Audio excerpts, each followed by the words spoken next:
next on Blast of the Past is Georgiou, a good leader, obviously a great player.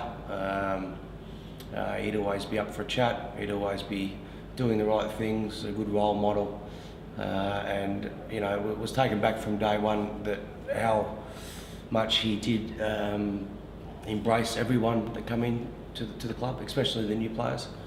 You know, and to this day that we are quite close mates now. So yeah, easily probably one of the best players that I've played with, Johnny. He can always turn a game football-wise. You know, he is always talking out there, sometimes a little bit too much.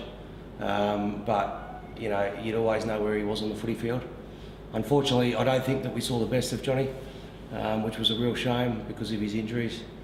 I think he, you know, in a perfect world, he would have played 200, 300 games of AFL football, but unfortunately, injuries do occur, and unfortunately it happened to him, which was a shame because he worked so hard from such a young age at what he did. So it was unfortunately cut short. But yeah, no, Johnny was a great player and a good man and a good friend as well to have. And yeah, unfortunately, he was just cut a bit short.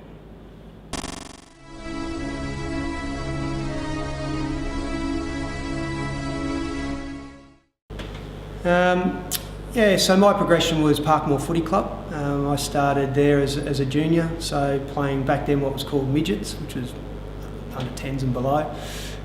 So played all my junior football there. Parkmore playing in the DDJFL, or the Dandenong League. Fantastic memories down there. Up to under 16s. I got to played under 15s. We played in a couple of premierships. It was great. Still very dear to my heart. Probably 4 of my best mates in life are from Parkmore Football Club to this day, which is fantastic. I then went straight to St. Kilda. So I went straight to St. Kilda as a 15-year-old and spent 5 or 6 years there. Played under 19s, reserves, and seniors. So that was a dream come true, obviously. Boyhood dream for me. And they were amazing years in my life and really developed me. So when that sort of finished up at St. Kilda, I was still only 20. I might have just turned 21. And I had a bit of a decision to make, what I wanted to do with my football, and I really took advice from Wayne Hughes. A lot of people know Wayne Hughes is recruiting at the time, was at St. Kilda, and looked after me as a young guy there. And Wayne basically said, well, you've got 2 choices now. You either go and find your job and your career after football, or if you've still got that ambition, it's really time you need to go to South Australia back then.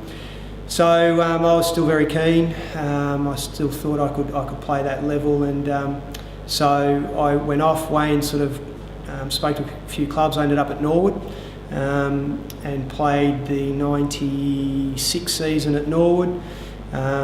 Under Peter Rode, the ex-Melbourne and then Melbourne player, then Bulldogs coach. So we had another really good year, got done in a prelim, pretty much last kick of the day. So we had a great year and great times there, fantastic footy club, fantastic competition, really passionate people over there. So that happened, Port Adelaide come in and nothing really happened obviously with being redrafted. And so I then made a decision that it was time to come home and really sort of think about what I was going to do with life after footy, so to speak. So I came back. I was still very keen though to play as high a level as I could.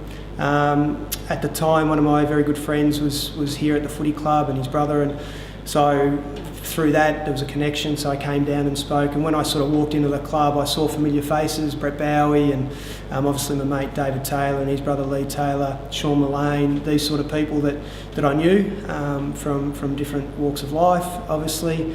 So I think from there I was sold on the footy club, and that's how I basically, I think that was 1997. So yeah, so that's how I sort of came to land at Frankston Footy Club.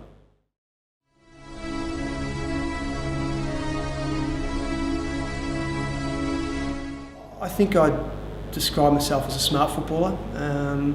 I think I could sort of see the game unfold and read the play. So I think that's how that was probably my greatest strength. I was never an endurance beast, so to speak. I had to work really hard for fitness, moderate paced. So I think it was more around my ability to find the football and then use the football, probably in tight situations as well. And again, I think that sort of changed and ebbed and flowed for me as a footballer. I think as a junior, I was in and at it and get the footy. Sort of got to St. Kilda and probably relied more on my link and run and all those sort of things and reading the play. I think when I got to Norwood and to here, and I think Robbie Mace had a big impact on me. I think I then sort of became more of that stoppage player, found the footy and created from there. So I think that's probably, I think if you ask a lot of people, that's probably how I'd be described, as probably as a smart footballer that could find the footy and use it really well. So that's probably me. Yeah.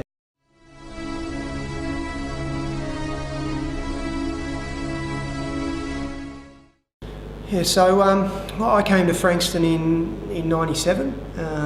So after a year at Norwood and came back, and I spoke earlier about the connection here through friends and so forth. So so I landed here.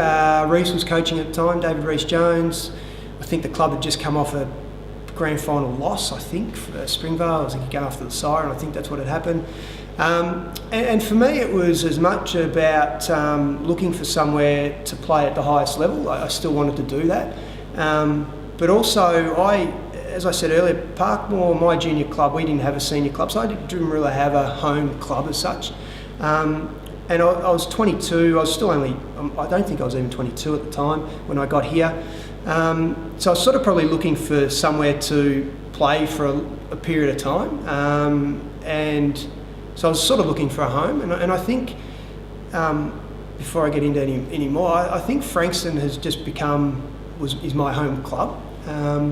So that's probably where it sort of started. 97, we had a great year. We had a great year.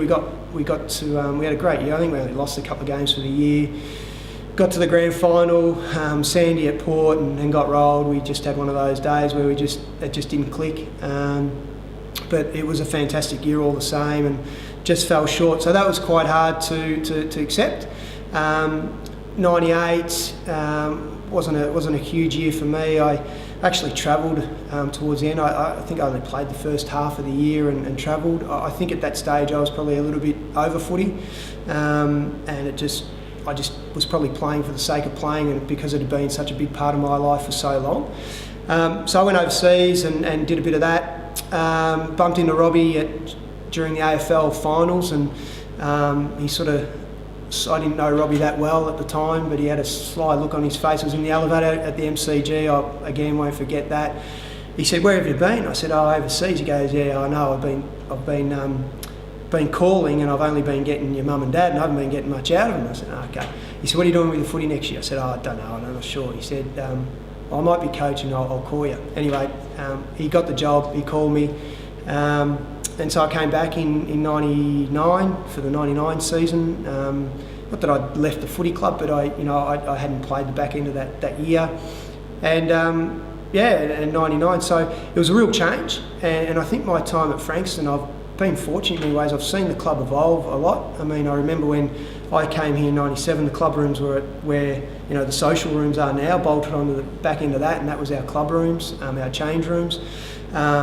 And then sort of progressed over to under the Brian May stand, and then progressed out to the church for a bit while the line sides had our change rooms, and now into these facilities here. So I saw that evolve, but 99 was a big change. So the list really changed when Robbie took over.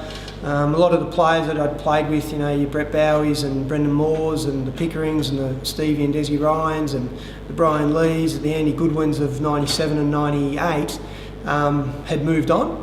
And Robbie was very much about getting the local players back, getting some younger players into the place and so forth. And so So there probably wasn't a lot of expectation in '99, but we had an outstanding year. Robbie did a great job bringing all those players together. Paul Williams came back and played that year, and a lot of local players came back. And we had a great year again. I think we might have finished second for the year, the home and away. We copped some injuries right towards the end of '99, and so we sort of limped into the finals, and we might have won one of the finals, but we got rolled by Springvale, who went on and won it quite comfortably. So it was bittersweet there. Again, a good home and away season, just fell short during the finals. And then in 2000, I'm pretty sure it was 2000, is when the AFL took over the competition, if you like, and the alignment started to begin. And we probably just found our feet a little bit in 2000. 2000, and we sort of probably struggled a little. 2001, the club sort of recruited a little bit and got some players in, and we had another terrific year. Finished off really strong, won a final against Coburg, who was aligned with Richmond at the time, and they had a really strong side. That was at Sandy, I think, from memory, and we had a win. We lost Lukey Beveridge, who was one of the better players, obviously, I played with here. We lost him. He had a broken nose, and he had to get it operated on, so we lost him, and we would have got him back had we beaten Springvale at Port, but it was a line then with St Kilda, but we just couldn't quite get over the line.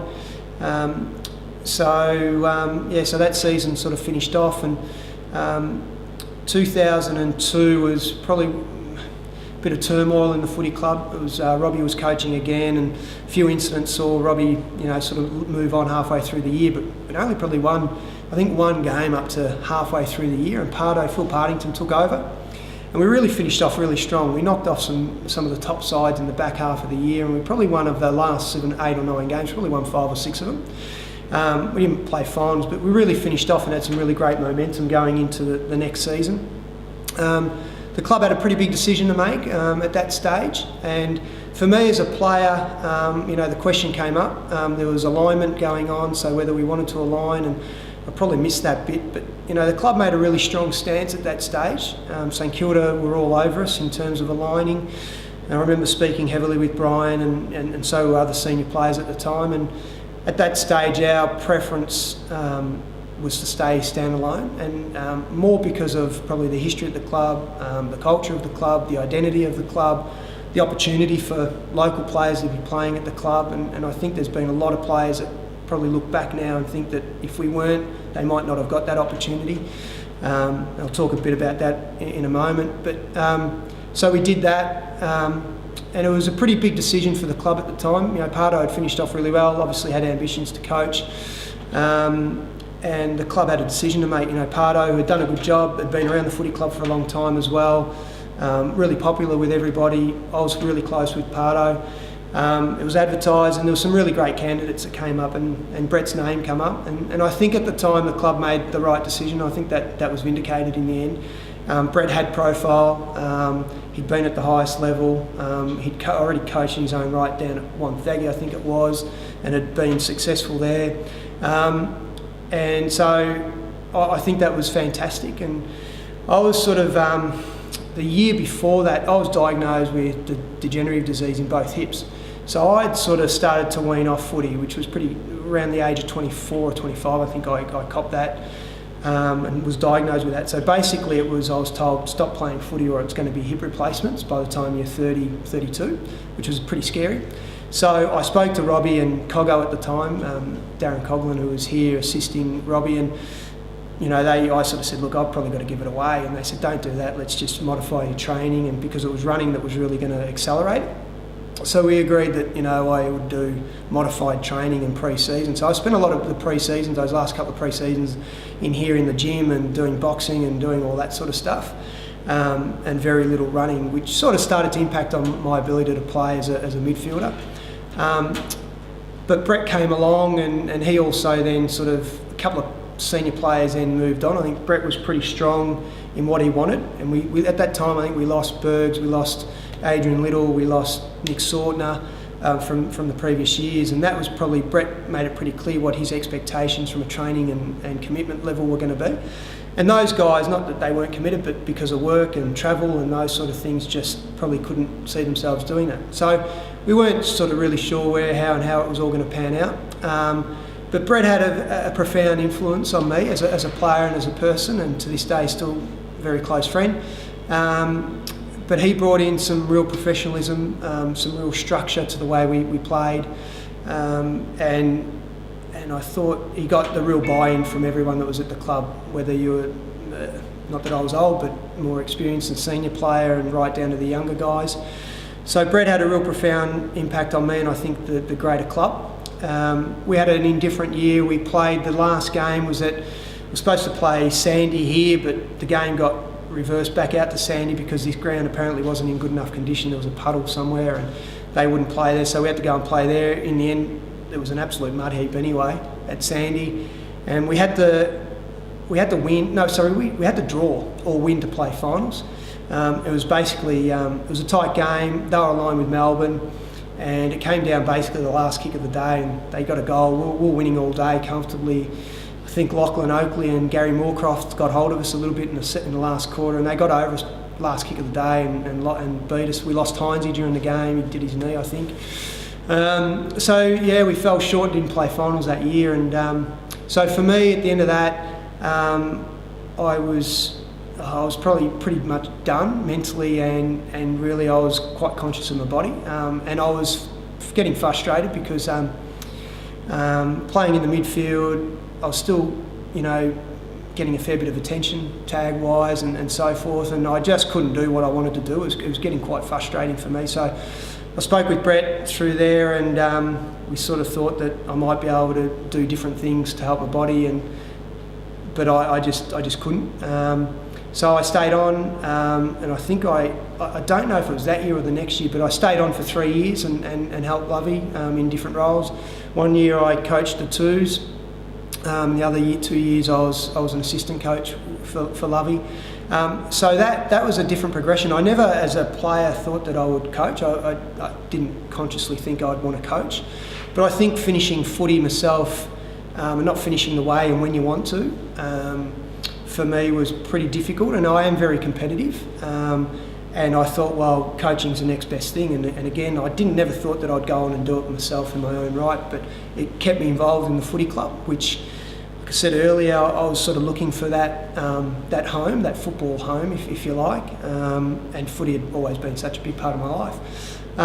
So I think I then learnt a lot more from Brett and about footy from a coaching point, and from when I began to coach and have those sort of roles, and just that fine line. I was mates with all these guys, a few months before I was mucking around in the locker room with them on footy trips and whatever, and so it was just that fine line. But Brett also had that fine line. He sort of knew that it was semi-professional here, and there was that fine line between the fun and the professionalism and playing footy.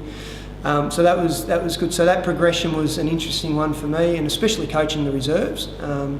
That was an interesting experience too for me, and learn a great deal, seeing footy from another point of view rather than just being the player. So I did that for a few years, and then from there at the end of 2006, so we 2004, 2005, 2006, they were all really successful years.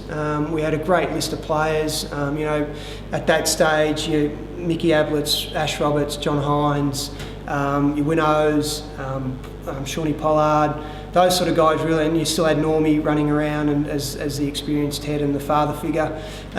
We had some really successful years through there. We then sort of topped up a little bit in 2006, I think, was when Aaron Edwards came to the club. Marcus Marigliani was sort of starting to develop at that stage into a good player. So it was all sort of starting to come together, and we played finals. We had great momentum that year, and again, right at the end, the death knock. I think this has sort of followed me around my footy a little bit, but Aaron got hurt in one of the finals or just before the finals, and he was running rampant. I mean, he was marking anything within 50 metres, he basically didn't miss. I reckon that year he probably kicked 103, 105 goals and probably 30 points, if that. He was just so accurate as a kick.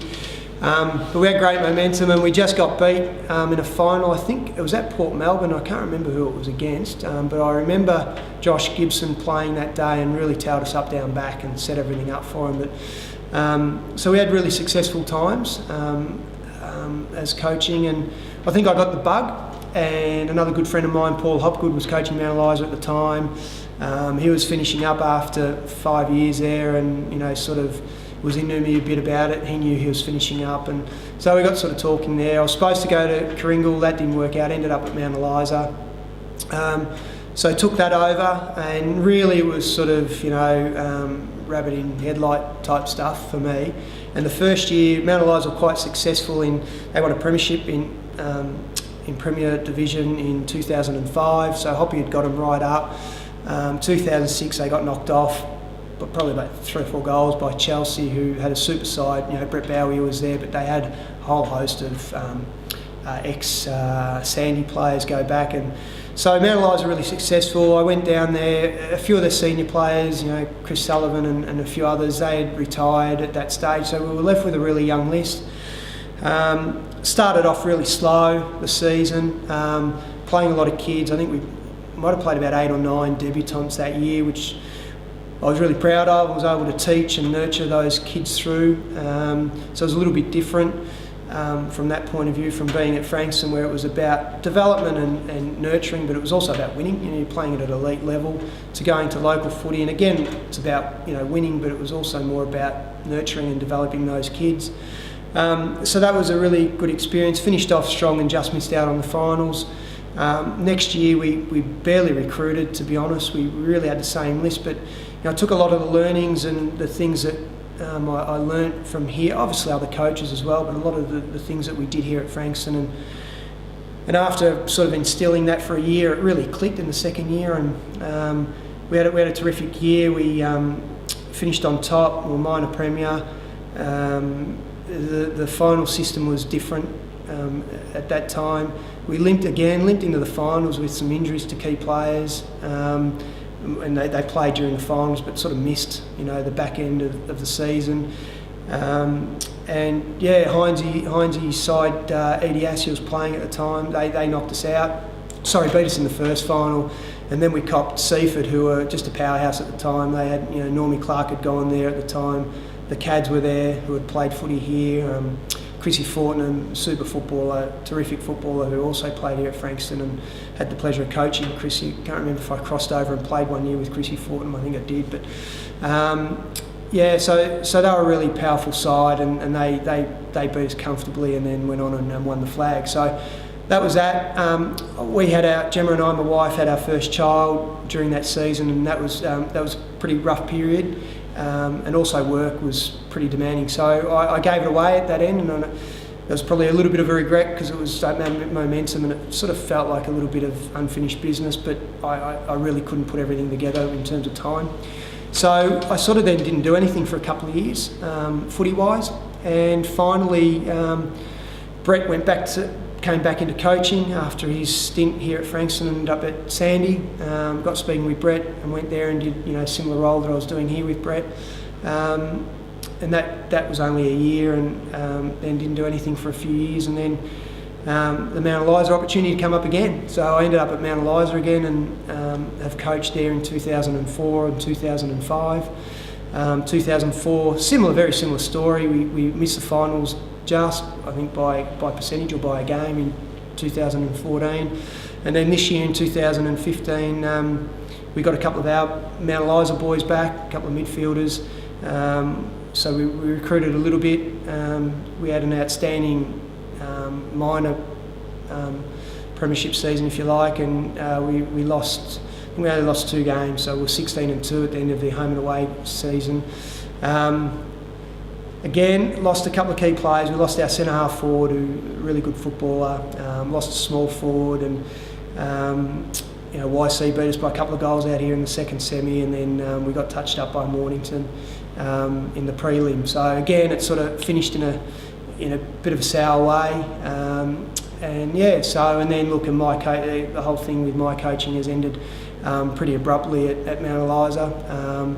So that was the transition. Frankston Footy Club as a player, and then coaching, and then where I sort of ended up. Yeah.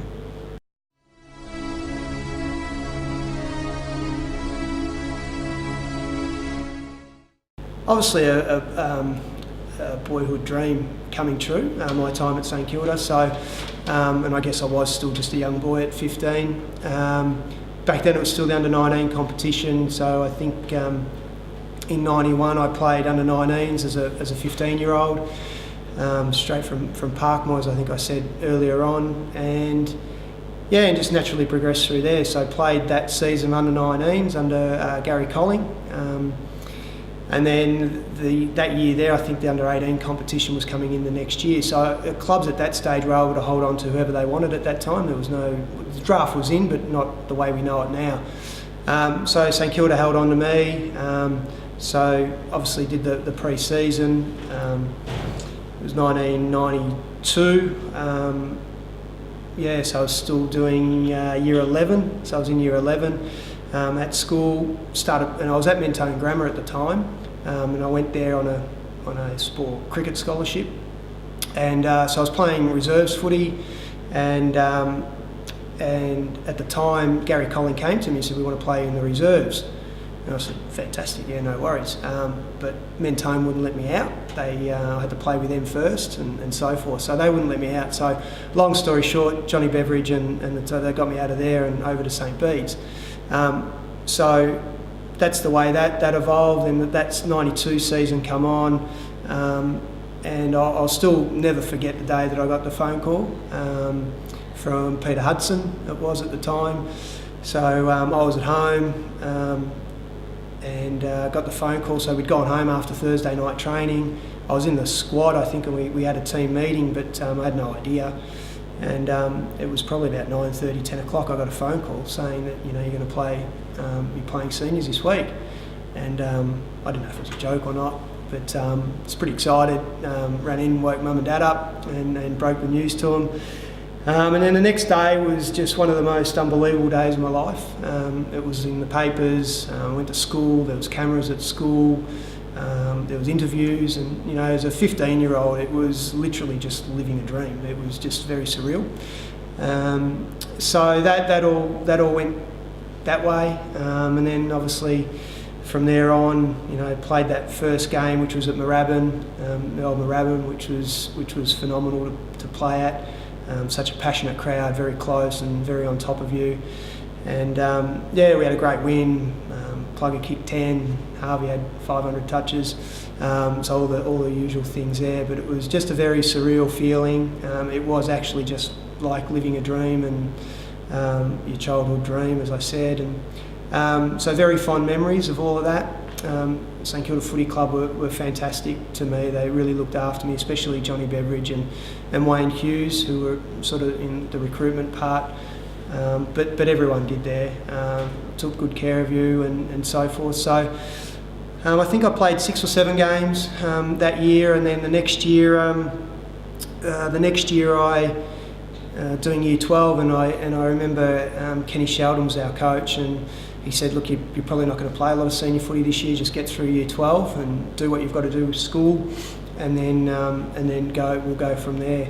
And he was true to his word, unfortunately, and I only played a couple of games that year, and then all the stuff happened where he was moved on. He and Peter Hudson and Stan Elves took the reins after that, and I probably only managed probably a dozen games after that. I'm not quite sure, over a couple of years, and by the time I was 20, after 4 senior years or 5 years in total at the footy club, I was delisted. So, and that was pretty gut wrenching. That was a pretty gut wrenching experience. Mixed them up, obviously through your head. You don't quite know why, and there probably wasn't quite the. You look at it now, and there's a lot of coaches, line coaches, development coaches, those sort of things. We didn't have those back then, so it was pretty much. I walked in after majority of the pre-season. It was back then. I think it was the March draft or whatever it was, and I was walking into training, and Stan was waiting for me at the door, and basically just before training, and told me that that they were going to cut me from the list. So it was pretty hard to take as a 20-year-old. Your dream is basically no real pre-warning to, other than you're not playing regular senior footy, but I was still 20 at the time. And that sort of got cut off at the knee pretty quick.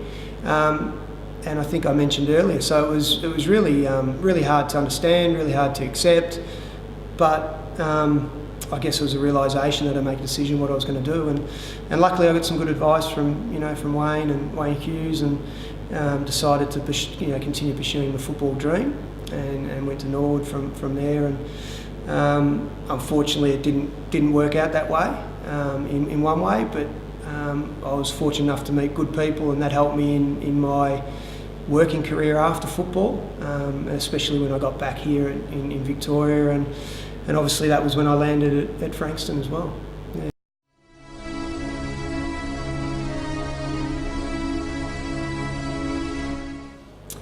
Oh, look, it's obviously a great honour to have won that and be recognised. The season, that was 1999. Like I said, I'd missed a fair bit of the 98 season at the back end of it. So coming back, it just felt like I was sort of starting footy again in a way. I had no expectations. So really it just sort of kicked off. I remember I got injured. I'd done a pretty good pre-season, got injured really early in a pracky game with a hammy, a quad. And then sort of missed, I might have missed a couple of the early games or early practice games. But like I said earlier, 99 was a fantastic year for us. It was, it was a pretty much a new revamped list. A lot of local players that had come to the club. Robbie's first season back as coach showed a lot of faith in myself. And probably reinvigorated my passion for the game. I think he just rubbed off on me, and we really clicked, Robbie, and that was a couple of traits of Robbie. He was very passionate, very imposing, but really passionate about his footy and Frankston Footy Club. And no, that really rubbed off on me. He threw me straight back into the middle and got me going. And look, obviously I had a really strong year playing in the middle, with the likes of Bevan Malloy, who was obviously a fantastic friend and player.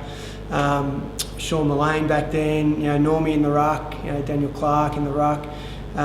So we had a really strong year, and I think, looking back on it, hard to really pinpoint games and all those sort of things. But I think when I think back of it, probably the greatest memory I've got is obviously the day. It was a pretty special day. Like I said, Bevan was there with me, he was still a good mate. Sean Mullane was there. I can't remember which other players, obviously a few officials. It was during the day back then at the Leonda in Hawthorn, I think it is, Leonda by the Bay. It was during the day, and I remember I was at work, so I said to work, I just need a few hours off, we're going to this, to the Liston and whatever. And through the voting, obviously I was getting a few votes, but I think in the end I might have even tied with the last game. I couldn't lose it, so we sort of knew. And so the word got around pretty quickly, and I remember us all piling back into my car, and I had to ring work and say, look, I've just won the Liston and going to go back to the club, and there's a bit of a function going to happen and whatever. So they were all fine with that, and the word got around, and by the time we got from Hawthorn to Frankston here back at the footy club was probably 5, 6 o'clock, and there was, the boys were coming from everywhere, and it was a pretty big night in the end. And I remember there was the bar was open, and for me that was probably the most special part about it, was to be able to, I won it, but it was probably just sharing it with your teammates and with the club in general and everyone that was involved. And that year we obviously had a bit of disappointment with the finals and all those sort of things, but to have that achievement and be able to share that with all your mates and your teammates and officials and the club was fantastic. And to see how the club in general and the players really embraced it, for me was probably the most special part about winning it, not so much as an individual thing. So it's something that now I sort of look back on, I'm really proud of. There's a great history with the Liston, and you sort of see the players that win it and keep an interest in it.